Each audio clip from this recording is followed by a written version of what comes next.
Hello and welcome, my name is Hoshiko, and today's cinematography video is all about managing the hardness of your light with lamp distance. Now I must admit that I've talked about this concept a lot before in both this video where I compare softboxes to silks, and also in a lot of my lighting diagram videos. But because of how light works, there is a simple way to manage some of the hardness of your shadows your lamps create, and an easy way to remember it. The further your light source is away from your subject, the harder the light. And conversely, the closer the light source, the softer the light. This is true for softboxes or spotlights, flashlights, LED panels, and even the sun. The sun is actually the way to remember this easily. The sun is a very large light source, 109 times the size of Earth, in fact.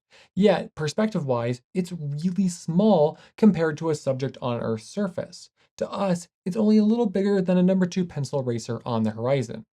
That relative size is created by the distance, and that makes it a small source, relatively. Because what we are talking about here is actually a bit more of a size of the source versus the size of the subject, smaller sources equal harder light. Larger sources equal softer light. But distance, and specifically longer distances, make larger sources relatively smaller compared to our subjects, or vice versa. Now back to the sun example. When we have a cloudy day, that cloud is actually catching all of the light and creating both a larger source and a closer source than the sun would have been on a clear day.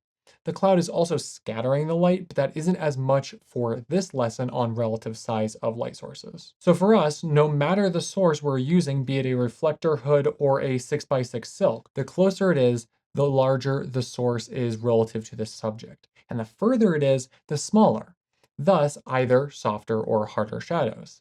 And this means that if we set up a light and we want it to be just a little softer or a little harder, we can manipulate that distance to change the effect some.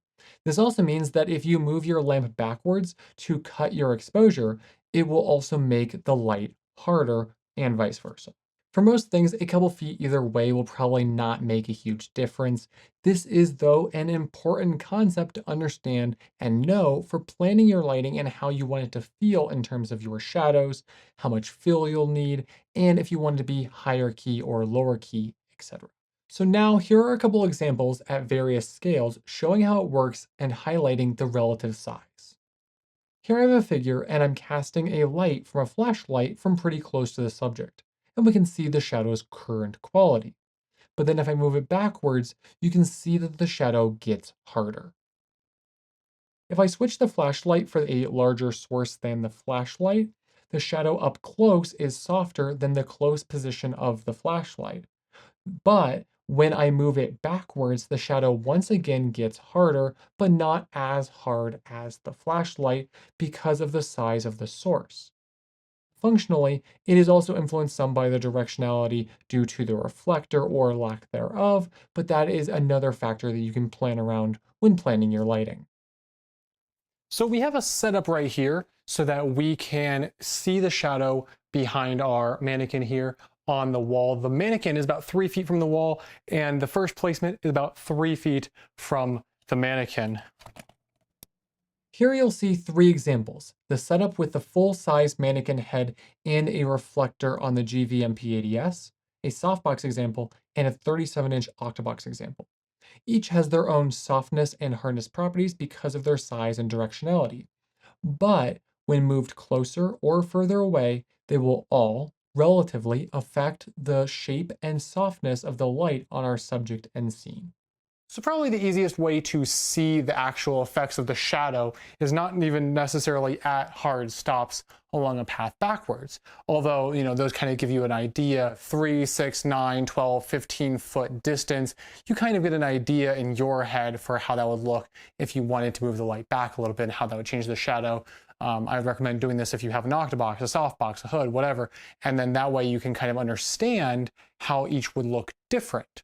But the easiest way to see just like the pure shape of the shadow changing, I think, is to walk the light backwards. So let's do that.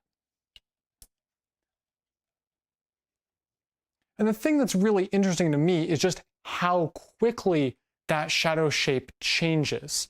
It goes from being very large when you're really close to them, and as you get further back, it really is less noticeable, but it's so much sharper and so much smaller than up close. I think that's something that might catch people by surprise in terms of how quickly it changes between like 3 feet and 6 feet versus 12 feet to 15 feet.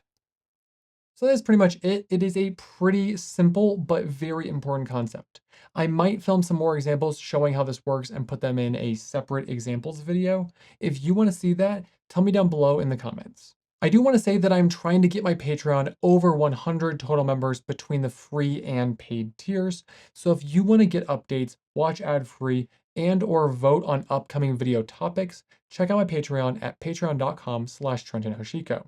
I also do post updates about my projects that are outside of these videos over there, so that might be kind of fun to check out as well. If you do want to grab any of the tools I've talked about today, check out the affiliate links down in the video description. Those also help support this channel at no extra cost to you. If you're someone who likes cinematography concept lesson videos like this one, please give the video a like to help me with the YouTube algorithm and reaching new viewers who haven't seen my videos yet. You can also subscribe for upcoming videos about tools and techniques for cinematography, lighting, and micro-budget filmmaking.